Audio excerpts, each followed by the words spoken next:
It was an ordinary day at the bustling airport. The hum of travelers, the soft murmur of flight announcements, and the scent of coffee filling the air. But no one noticed Victor Langley, a quiet elderly man, as he walked toward his seat. That is, until security stormed over. "Sir, we need to remove you," the guard said coldly. The passengers gawked, whispers of disbelief swirling. Little did they know Victor was not just a frail old man. He was about to change everything. One call, and the airline would be shaken to its core. Before we start, like this video and comment where you're watching from. Your support helps us bring more powerful stories. Now let's begin. It was an ordinary day at JFK Airport. The bustling sounds of travelers, the steady hum of rolling suitcases, and the low murmur of flight attendants giving their last announcements. The sky was overcast, a gray blanket hanging over the city as passengers made their way toward their gates. Among the crowd was a man who looked out of place, a quiet elderly man with the weathered face of someone who had lived through countless storms.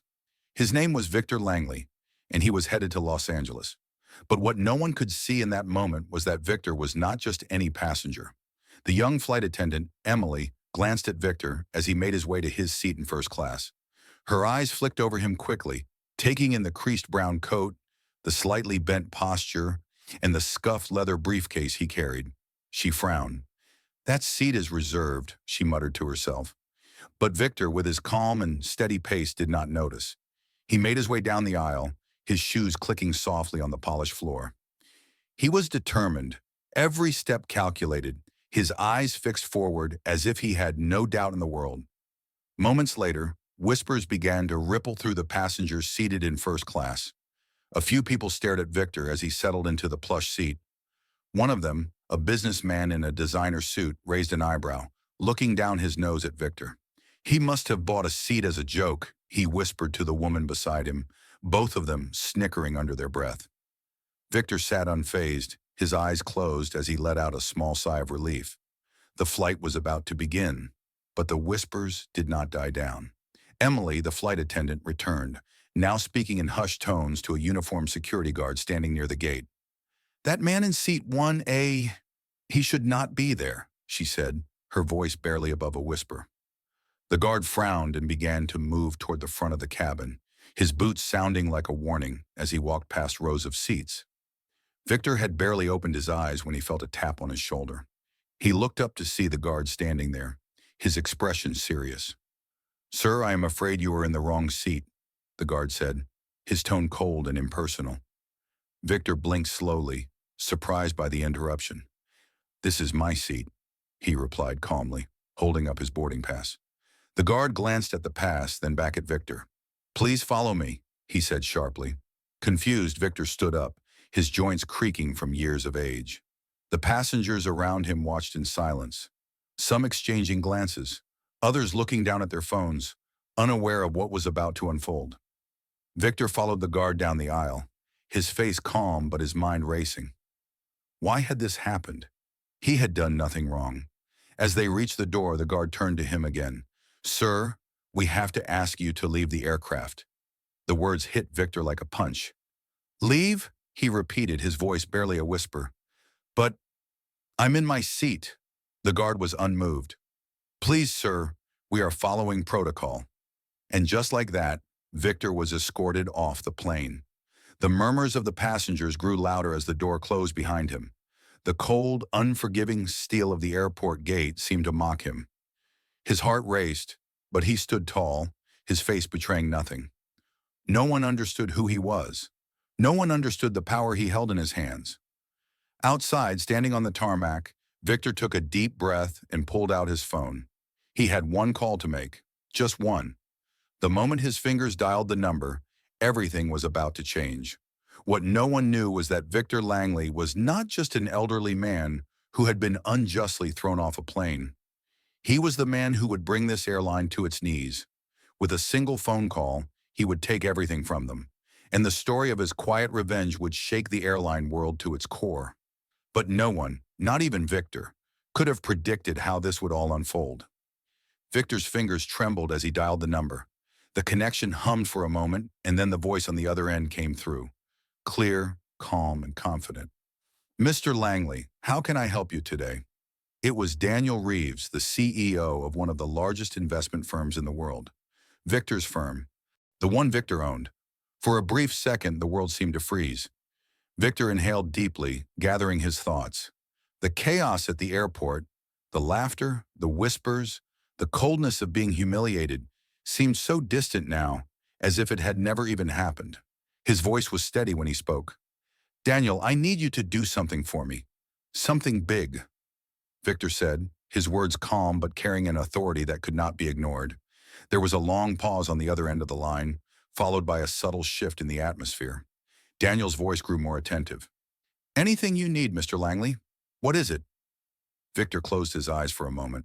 The guard's face, the sneering look of the man who had forced him off the plane, was burned into his memory. The humiliation had been unbearable, but now Victor's mind was sharper than ever. He had seen so many moments like this before in his life. People underestimating him, people thinking they could push him around, but they did not know who they were dealing with. Pull all of our funding from that airline, Victor said, his voice even. $4 billion, every last cent. There was another pause, but this time it was filled with disbelief. Mr. Langley, are you sure? That is an enormous sum. Do you really want to? I said pull it. Now. Daniel did not hesitate. Understood, sir. I will handle it immediately. Victor could almost hear the wheels turning in Daniel's head, his mind racing as he processed the magnitude of the request. But it was already done. The call was over, the decision made, and the chain of events had been set in motion. Victor stood still for a moment, letting the weight of his actions settle in. He had been thrown off the plane. He had been humiliated. But in that moment, Victor Langley knew something that no one else could possibly understand. The airline had just made a catastrophic mistake, one that would cost them everything. As the sound of the tarmac echoed in his ears, Victor walked away from the airport gate, his steps slow, deliberate. He could feel the eyes of others on him, but he did not care. He had made his call. Now the real work was about to begin. Back at the airline's headquarters, the chaos was already starting. Daniel had acted swiftly, calling in the entire finance team, instructing them to pull every penny of funding from the airline. The pressure was immense, but Daniel was not one to shy away from a challenge. As the news spread through the company, the executives scrambled to understand why they were losing billions in real time. Panic began to set in, but it was too late to reverse anything. Victor had already won. It would not be long before the world would find out. The CEO who had laughed at an elderly man, the security guard who had been so quick to humiliate him. They would all soon realize the grave mistake they had made. The airline, once one of the giants of the industry, was now on the brink of financial ruin, and Victor Langley had orchestrated it all with one phone call. As he left the airport, Victor's mind was already moving to the next step. This was just the beginning. The airline would soon learn that the price of arrogance was far greater than they could ever imagine. As Victor made his way to his car, the cold evening air biting at his skin, he felt a strange sense of calm. There was no rush, no need to hurry. The damage was already done. The $4 billion that had been swiftly pulled from the airline would send shock waves through their entire operation. But Victor's plan was far from complete. This was just the first step in a much larger game. He knew that once the news broke, it would only be a matter of time before the world's media descended on the airline. They would demand answers. The executives would be scrambling, desperately trying to put out the flames of financial ruin that Victor had set ablaze. But it was not just the airline he wanted to hurt. It was the arrogance that ran through its veins, the belief that they could treat people like nothing more than pawns in their game. Victor had been a pawn once. He remembered the days when he had struggled to make ends meet, when he had been dismissed by the very people who now thought they could crush him. They had underestimated him then, just as they had done today, and now he was going to make them pay for it. His phone buzzed in his pocket, snapping him out of his thoughts. He pulled it out, glancing at the screen.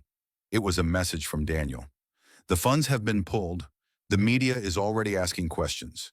I have informed the board, and they are in an emergency meeting right now. Victor smiled to himself. It was happening faster than he had anticipated. The tension was building, the pressure mounting. The airline's leadership would have no idea how to recover from this. They would be scrambling, pointing fingers at one another, wondering who was responsible for such a catastrophic failure. And through it all, Victor would remain in the shadows, watching as they tore themselves apart. But Victor had something else planned. A final, devastating move that would leave them with nothing. He needed to make sure that no one ever forgot the lesson that had been taught here. It was not just about money. It was about respect. It was about power. As Victor turned onto the main highway, his thoughts shifted to the airline CEO, the man who had ordered his removal from the plane, the man who had laughed, thinking that Victor was just another passenger, just another face in the crowd. The man who had no idea who he had just crossed. Victor had done his homework. He knew everything about the CEO, his family, his investments, his weaknesses, and Victor had a plan to exploit them all. He would be the one to decide when the CEO's empire would crumble. The airline's downfall would be nothing compared to the destruction Victor would unleash upon him personally. The CEO had made one fatal mistake that day. He had treated Victor Langley as if he were disposable. And now Victor was going to make sure that the world knew exactly who he was. He was going to change everything, not just for the airline, but for every person who had ever been overlooked, disrespected, or humiliated. As Victor reached his home, he paused for a moment, staring at the front door. There was no turning back now. The game was on. The pieces were in motion. And soon the world would see the full extent of what Victor Langley was capable of. As the morning sun slowly rose, casting a faint glow over the city, Victor sat in his study, staring at the phone in his hand. It felt as if the world had shifted overnight. The call he had made, the one that would change everything, had already begun to reverberate across the industry. The airline's stock had plummeted. Rumors spread like wildfire. And now it was only a matter of time before the world discovered just who was behind the storm. The phone buzzed once again, pulling him from his thoughts. He glanced at the screen. It was a call from Daniel. He answered quickly, his heart beating a little faster than usual. "Victor," Daniel's voice crackled on the other end. "The media is all over this. They are asking questions. The CEO is in full damage control mode. They are scrambling. But this is bad. They have no idea what hit them." Victor smiled, his fingers lightly tapping the desk. "Good," he replied calmly. "Let them panic. Let them feel the weight of their mistake." Daniel paused for a moment, the silence heavy. "Victor, you understand what you've done, right? This is bigger than just money now. You've got the whole industry watching. They will retaliate. You have to be ready." "I have been ready for years, Daniel. This was never about the money." Victor's voice was steady, unwavering. "This is about something far greater than that. It is about sending a message."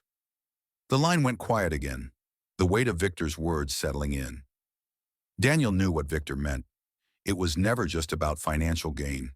It was about dismantling the system, showing the world that power did not belong solely in the hands of the wealthy and the untouchable. Victor had been humiliated once, but now he was the one pulling the strings. "You have a plan, don't you?" Daniel asked, his voice tinged with both awe and concern. "I do," Victor replied, "and it is about to unfold. The airline's CEO, he is the target. But this will go deeper. I want him to feel the weight of every person who has ever been dismissed, disrespected, or crushed by people like him. The world will know that they are not untouchable." Just as Victor finished speaking, his phone buzzed again. He glanced down to see an alert from a news outlet. Breaking news. Airline CEO faces criticism as $4 billion investment withdrawn. Victor's plan was working. The first wave of public scrutiny had begun, and it was only going to get worse from here. But this was just the beginning. He was not just going to let the CEO sweat it out. Victor's mind was already calculating his next move. A corporate titan like him had enemies, and Victor knew exactly how to exploit those connections. He had learned long ago that power was not about having money. It was about understanding who held the strings and how to pull them. "I need to make a call," Victor said to Daniel, his tone suddenly businesslike. "Get me everything on the CEO's personal life, every weakness, every secret. I want to know everything." Daniel hesitated, but only for a second. "You'll have it. I'll send it over as soon as I can. Victor hung up, his mind already racing with possibilities. The media frenzy was just a small taste of what was to come. Now that the airline's leadership was on the ropes, it was time to make the final move. Victor would make sure the CEO would never forget the day he had made the mistake of crossing Victor Langley. As the day progressed, Victor began setting his plan into motion. He was patient, meticulous. Every piece was falling into place, and once it was complete, there would be no turning back. As the sun dipped below the horizon, painting the sky with hues of orange and purple, Victor stood by the window of his penthouse, staring out over the sprawling city below. The lights of the city blinked like stars, but his mind was focused elsewhere. His plan was coming to fruition, and there was no turning back. Every move he had made had been calculated. Every person he had spoken to, carefully selected. He had already reshaped the world in his image, but now with the final piece of the puzzle falling into place, he was about to take everything to its ultimate conclusion. His phone buzzed again, this time with a message from Daniel. They have gone into full panic mode. The CEO is reportedly being questioned by law enforcement. Media outlets are demanding answers. It is only a matter of time before they realize what they have lost. Victor smiled, his fingers curling around the edge of his glass of scotch. The sound of ice clinking in the glass was the only thing that broke the silence. Good, he whispered. Let them panic. Let them feel the consequences of their actions. But Victor knew it was not enough to just destroy the airline's reputation. He had to make the CEO pay. He had to make him feel the sting of every person who had ever been mistreated by the elite. Victor's plan had never been about a simple financial settlement. It had been about sending a message to the entire industry, to the people who thought they could play God with the lives of others, to the ones who thought their wealth and influence would protect them from the consequences of their arrogance. A sudden knock at the door pulled Victor from his thoughts. He set his drink down and moved toward the door. As he opened it, he was greeted by a young man, sharply dressed in a tailored suit. The man stepped inside, handing Victor a sealed envelope. Everything is ready, Mr. Langley, the man said with a nod. It is all in place. Victor took the envelope, feeling the weight of it in his hands. This was it, the final step. He opened it carefully, scanning the contents. Inside was a legal document, one that would change everything. It was a demand for the full $4 billion investment to be returned, plus interest within 48 hours. If not, the document threatened to expose the CEO's darkest secrets. Secrets that would completely destroy his career and his life. Victor had what he needed. Now it was time to make the call that would end it all. He dialed the number, his hands steady despite the adrenaline rushing through his veins. Mr. Langley, the voice on the other end of the line answered, trembling slightly. I did not expect to hear from you so soon. I have what I need, Victor said calmly, his voice cool and collected. But if you want to avoid the fallout, you will comply with my demands. I suggest you start thinking about the damage control. You have 48 hours. Do not make me wait any longer. There was a long pause on the other end of the line, the tension palpable. Then the CEO spoke again, his voice shaky.